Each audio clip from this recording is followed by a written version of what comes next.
Halo semuanya, ketemu lagi sama Teddy di sini.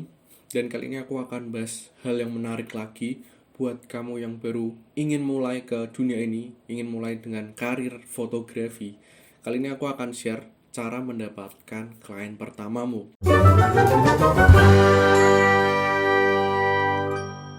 Ya, khususnya fotografi di bidang makanan dan di bidang produk ya. Karena aku berkecimpung di dunia itu, selama ini di dunia itu emang aku pernah untuk ngambil job-job portrait tapi aku nggak ngerasa serek, kayak kurang gitu loh, belum nemu feel-nya. Jadi aku akan share yang ini adalah pengalaman aku. Nah, buat yang pertama nih, buat dapetin klien pertama, itu mungkin kalian juga punya hal yang sama, pemikiran yang sama, yaitu adalah dari teman sendiri. Iya, dari teman sendiri itu emang bener-bener penting banget. Maka dari itu banyak nih kayak pepatah-pepatah atau petuah-petuah dari orang tua atau lingkungan sekitarmu untuk bilang perbanyak relasimu, perbanyak silaturahmimu. Itu karena akan membukakan jalan rezekimu. Jadi rezekimu tuh bisa mengalir lewat relasi-relasimu, teman-temanmu dan lingkungan sekitarmu lah. Itu emang bener-bener penting banget teman-teman. Tapi mindset pertama yang perlu kamu punya itu adalah sebagai fotografer pemula perlu perbanyak portfolio. Nah, karena dengan portfolio sendiri itu lebih meyakinkan customer-customer atau klien-klien kamu selanjutnya untuk lebih trust atau percaya dengan garapanmu lah, dengan hasil yang udah kamu buat, karya yang udah kamu buat. Itu perlu ditanamkan dulu buat awal-awal. Bangunlah dulu portfoliomu secara baik, secara ciamik lah.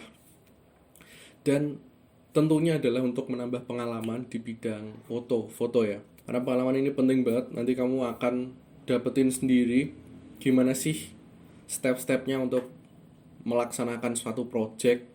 Terus gimana sih cara menghandle klien supaya baik. Terus pengalaman untuk produksinya itu gimana sih. Nah itu penting banget buat kamu tahu di awal-awal. Pelajari dulu di awal-awal. Karena nanti kalau udah tahu nih stepnya, nanti untuk jalan ke depannya, melangkah ke depannya bakal lebih gampang. Itu menurutku hal yang penting banget kalian tanamkan dalam diri kalian pada awal-awalnya. Selanjutnya adalah tentang modal. Iya, sebagai fotografer pemula itu kalian mungkin mikirin juga tentang modalnya. Gimana sih nanti aku dapat kamera kan mahal ya, jutaan gitu, gimana sih aku mendapatkannya? Ya balik lagi nih sama konsep relasi tadi. Ya kalau kalian punya relasi yang banyak, teman yang banyak, pasti kalian punyalah setidaknya satu teman kalian yang hobi banget motret, terus kameranya tuh kadang nganggur. Nah, coba kalian japri-japri, terus ngontak-ngontak dia apakah bisa dipinjam untuk beberapa saat aja. Nah, itu pentingnya relasi. Kalau kamu punya relasi bakal lebih memudahkan. Nah, tapi perlu dipertimbangkan lagi apakah kamera temenmu ini buat kerja atau enggak. Karena kalau buat kerja tuh kayak rikuh gitu loh, enggak enak.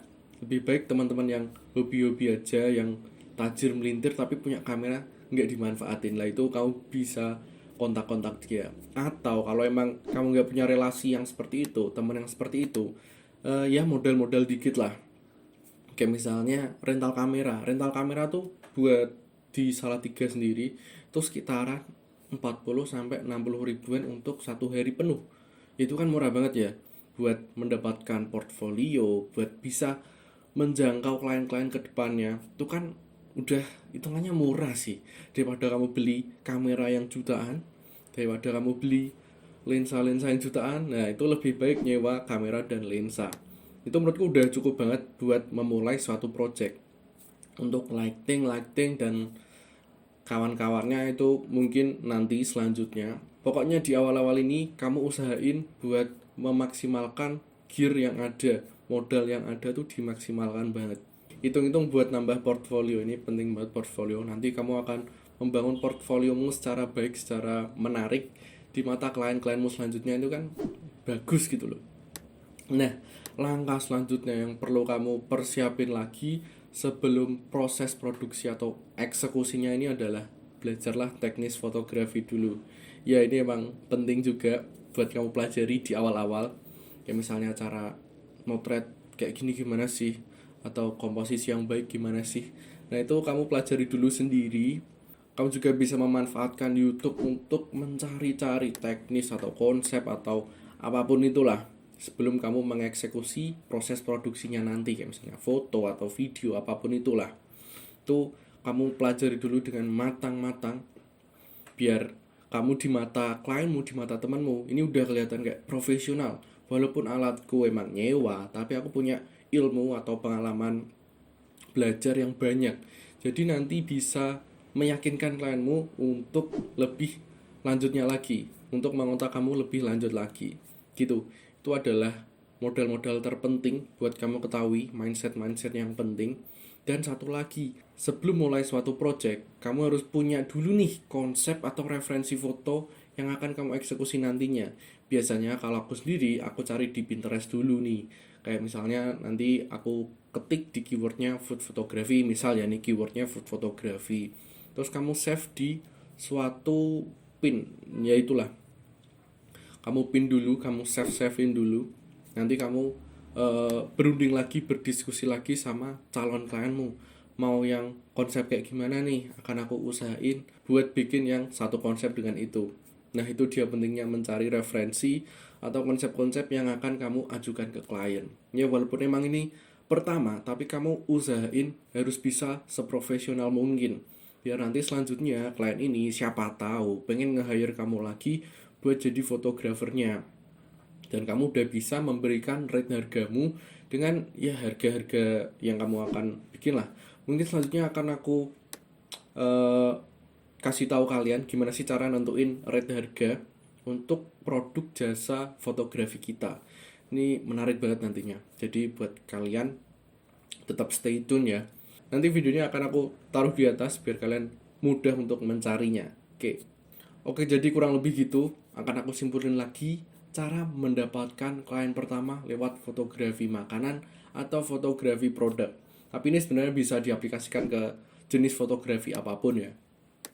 Yang pertama adalah dari teman sendiri. Ya, teman atau relasi itu penting banget karena kita bisa mendapatkan banyak banget manfaat dari bersilaturahmi, berrelasi, bersosialisasi. Itu akan banyak banget benefit yang bisa kamu dapat. Nah, tapi kamu tetap ingat nih, kamu harus punya mindset tentang membangun portfoliomu. Karena dengan portfolio yang bagus sendiri, nanti selanjutnya klien-klienmu akan lebih percaya. Dan selanjutnya adalah mindset tentang menambah pengalaman. Ya, pengalaman ini kan seperti kata pepatah, pengalaman adalah guru terbaik. Nah, kamu terapin itu dalam kehidupanmu sehari-hari. Selanjutnya adalah, kalau pengen tanpa modal, bisa. Kalau kamu punya relasi yang punya kamera yang nganggur, nah itu, kamu manfaatin itu, kamu optimalin dulu. Apakah boleh dipinjem atau enggak. Nah kalau enggak, kamu bolehlah modal sedikit kayak misal 50.000, 100.000 untuk satu projectmu agar bisa menambah portfolio juga.